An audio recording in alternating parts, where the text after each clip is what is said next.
एक छोटे से गांव में जहां हरी भरी पहाड़ियां और घने जंगल नदी के किनारे को घेरे हुए थे, वहां की नदी को सभी सिंधु कहते थे। यह नदी गांव की जीवन रेखा थी। दिन भर लोग इसमें स्नान करते, मछली पकड़ते और पानी भरते।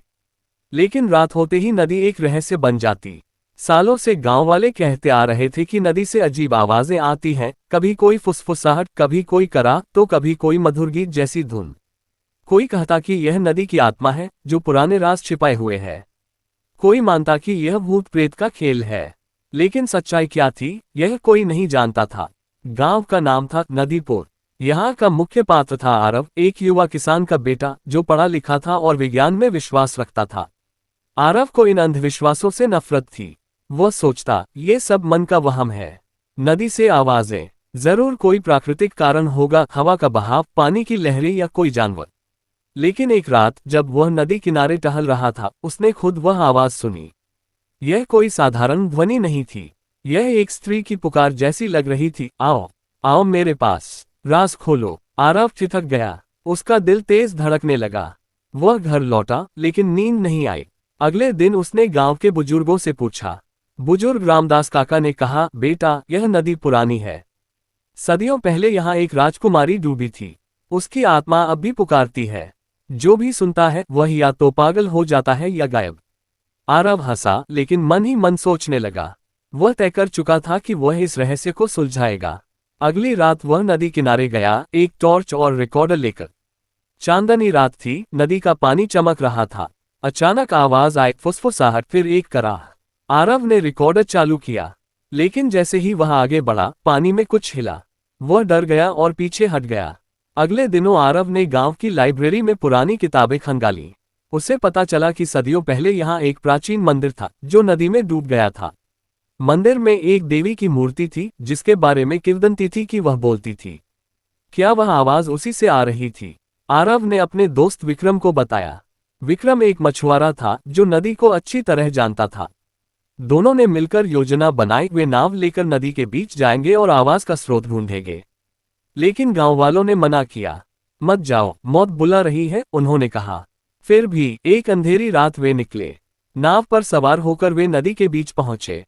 हवा ठंडी थी, चारों तरफ सन्नाटा। अचानक आवाज गूंजी, इस बार साफ, मुझे मुक्त करो, राज छिपा है गहराई में। आरव ने टॉर्च जलाया। पानी में कुछ चमका, जैसे कोई धातु।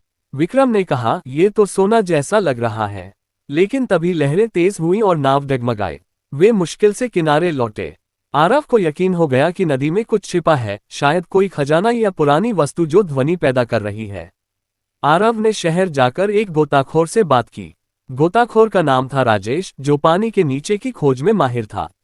राजेश ने कहा, मैं मदद करूंगा, लेकिन खतरा है। वे तीनों वापस गांव लौटे। दिन में वे नदी का सर्वेक्षण करने लगे। आरव ने नक्शा बनाया जहां आवाज सबसे ज्यादा आती थी। शाम ढलते ही वे तैयार हुए। राजेश ने डाइविंग सूट पहना और पानी में उतरा। ऊपर आरव और विक्रम इंतजार कर रहे थे। मिनट बीतते गए। अचानक राजेश ऊपर आया। उसके हाथ में एक पुरानी मूर्ति का टुकड़ा था। नीचे एक गुफा है, वह हांफते हुए बोला, और वहां से आवाज आ रही है। आरव उत्साहित हो गया, लेकिन तभी गांव के पुजारी ने उन्हें रोका। ये देवी का अपमान है। आवाज देवी की है, तुम्हें सजा मिलेगी। गांव वाले इकट्ठा हो गए। बहस हुई। आरव ने समझाया कि यह कोई चमत्कार नहीं बल्कि विज्ञान है, लेकिन कोई नहीं माना। रात को फिर आवाज आई, इस बार और तेज। आरव ने फैसला किया कि वह अकेले जाएगा। वह नाव लेकर निकला। पानी के बीच पहुंचकर उसने पानी में छलांग लगाई। ठंडा पानी उसे घेर लिया। वह नीचे तैरता गया। अंधेरे में उसे एक गुफा का मुहाना दिखा। अंदर घुसते ही उसे लगा जैसे कोई फुसफुसा रहा है। वह आगे बढ़ा। गुफा में पुरानी मूर्तियां थीं और बीच में एक बड़ा पत्थर जिससे ध्वनि निकल रही थी।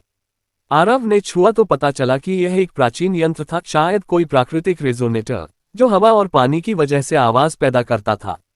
लेकिन तभी गुफा हिली। पानी तेज बहने लगा। आरव मुश्किल से बाहर निकला। ऊपर पहुंचकर उसने सोचा, ये रहस्य अभी अधूरा है। गुफा का रहस्य। आरव की खोज अब गांव में चर्चा का विषय बन गई थी। कुछ लोग उसे बहादुर मानते तो कुछ पागल। पुजारी ने गांव की सभा बुलाई और कहा, ये लड़का नदी की देवी को नाराज कर रहा है। अगर आवाज बंद नहीं हुई तो गांव पर विपत्ति आएगी।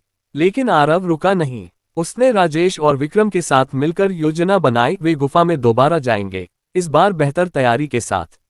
वे ऑक्सीजन टैंक, कैमरा और रोप लेकर तैयार हुए। दिन चढ़ते ही वे निकले। नदी शांत थी, लेकिन आरव के मन में उथल पुथल थी। क्या वह यंत्र वाकई प्राकृतिक था या कोई आत्मा? राजेश ने पानी में उतरते हुए कहा, सावधान रहना, गुफा में कट तेज हो सकता है। वे तीनों नीचे उतरे। गुफा का मुहाना अब साफ दिख रहा था। अंदर घुसते ही उन्हें पुरानी दीवारें दिखीं, जिन पर नक्काशी थी, देवी की मूर्तियां, राजा रानी की कहानियां। आवाज फिर गूंजी, राज, राज खोलो। आरव ने कैमरा चालू किया। वे आगे बढ़े। गुफा गहरी थी और बीच में एक बड़ा कक्ष था। वहां एक सिंहासन जैसी चीज थी और उसके ऊपर एक क्रिस्टल जैसा पत्थर। राजेश ने कहा, यह कोई प्राचीन तकनीक लगती है, शायद ध्वनि तरंगे पैदा करती है। लेकिन विक्रम ने कुछ और देखा, दीवार पर एक दरार जिससे पानी रिस रहा था। यहां से आवाज बढ़ रही है, उसने कहा। वे जांचने लगे। अचानक क्रिस्टल चमका और आवाज तेज हो गई। आरव ने छुआ तो उसे लगा जैसे कोई कहानी उसके दिमाग में उतर रही है। ये कहानी थी एक प्राचीन राजकुमारी की, जिसका नाम था माया। वो एक जादूगरनी थी जो नदी की रक्षा करती थी। सदियों पहले दुश्मन राजा ने हमला किया और माया को गुफा में कैद कर दिया। उसने अपनी शक्ति से क्रिस्टल बनाया जो उसकी आवाज को हमेशा के लिए कैद कर लेता। जो भी सुनता वह राज जानने को मजबूर हो जाता। लेकिन राज क्या था? आरव ने आगे खोजा। कक्ष के पीछे एक गुप्त द्वार था। वे उसे खोलने लगे, लेकिन तभी पानी का बहाव तेज हुआ। गुफा डूबने लगी। वे मुश्किल से बाहर निकले। ऊपर पहुंचकर आरव ने गांव वालों को बताया, लेकिन वे नहीं माने। उसी रात आवाज और तेज हो गई। गांव में डर फैल गया। लोग कहने लगे कि देवी नाराज है। आरव ने फैसला किया कि वह अकेले जाएगा। वह रात को गुफा में उतरा। इस बार वह क्रिस्टल के पास पहुंचा। छूते ही उसे विशन आया, माया की कहानी। माया ने कहा, राज है खजाने का जो गांव को अमीर बना सकता है, लेकिन केवल सच्चा दिल वाला ढूंढ सकता है। आरव ने आगे खोजा। द्वार खुला और अंदर सोने चांदी के सिक्के थे, पुरानी मूर्तियां। लेकिन तभी गुफा हिली। वह बाहर निकला, हाथ में एक सिक्का लेकर। गांव वालों को दिखाया तो वे हैरान। पुजारी ने कहा, यह देवी का आशीर्वाद है। लेकिन आरव जानता था कि यह कोई चमत्कार नहीं, बल्कि इतिहास है। आवाज अब भी आ रही थी। क्या राज पूरा खुला था? नहीं, अभी और था। आरव ने शहर से पुरातत्व विशेषज्ञों को बुलाया। वे आए और गुफा की जांच की। पता चला कि क्रिस्टल एक प्राचीन ध्वनि यंत्र था जो हवा से सक्रिय होता था। लेकिन माया की कहानी सच्ची थी। खजाना गांव को मिला और विकास हुआ, लेकिन आवाज बंद नहीं हुई। क्यों? क्योंकि क्रिस्टल अभी भी वहां था। आरव ने सोचा, शायद देवी चाहती है कि राज हमेशा रहे। देवी का राज। खजाने की खोज के बाद गांव बदलने लगा। सड़कें बनी, स्कूल खुला, लेकिन आवाज अब भी रात को गूंजती। आरव को चैन नहीं था। वह सोचता, क्रिस्टल क्यों बोलता है? क्या माया की आत्मा अभी कैद है? विशेषज्ञों ने कहा कि यह प्राकृतिक है, लेकिन आरव को यकीन नहीं हुआ। उसने पुरानी किताबें पढ़ी। पता चला कि माया को मुक्त करने के लिए एक रिचुअल करना पड़ता है, पूर्णिमा की रात क्रिस्टल को चांदनी में रखना। पूर्णिमा आए। आरव, विक्रम और राजेश गुफा गए। क्रिस्टल निकाला और ऊपर किनारे पर रखा। चांदनी में वह चमका। आवाज आई, मुक्ति, मुक्ति दो। आरव ने प्रार्थना की। अचानक क्रिस्टल टूटा और एक रोशनी निकली। गांव वालों ने देखा जैसे कोई आत्मा उड़ रही हो। उसके बाद आवाज बंद हो गई। गांव में शांति आई। आरव नायक बन गया। लेकिन क्या यह अंत था? नहीं, क्योंकि अगली रात एक नई आवाज आई, पुरुष की।